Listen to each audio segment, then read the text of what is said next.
And welcome back.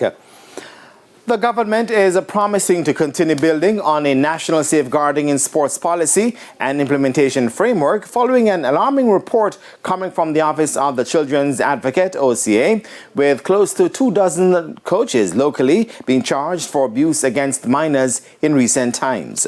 Denise Walters reports. According to Sports Minister Olivia Grange, more than 20 cases of child abuse involving coaches were reported by the Office of the Children's Advocate, OCA, over a 3-year span.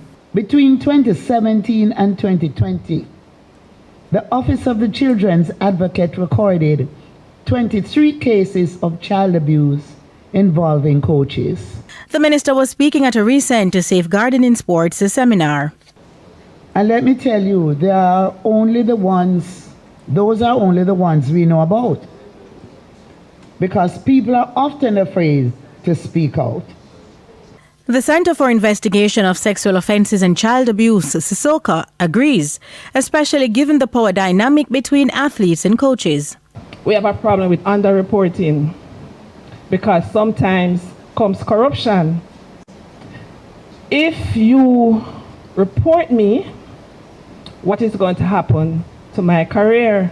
Inspector Cherise Johnson is urging stakeholders to put policy in place. You have to strengthen your policy so that you can protect yourself and also protect your athletes. Background checks, please ensure that the fraternity know about persons coming into your organization. It doesn't matter from where, because some of them are actually pedophiles and some of them are actually a lot of things. So you have to do that. Minister Granger says from the government's standpoint, there is a system being put in place with a policy and an implementation framework. A task force was established to review the practices and processes in Jamaica and to make recommendations following a study that was commissioned by the ministry. The recommendations were taken to Cabinet, and Cabinet approved the development of a safeguarding policy to guide how we protect those in the sector from harm.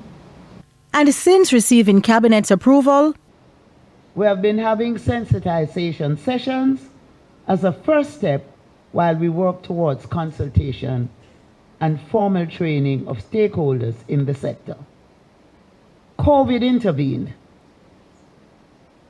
And I want to commend Alan and the SDF for now reintroducing the sensitization sessions. We're going to re-establish the task force to move the policy forward.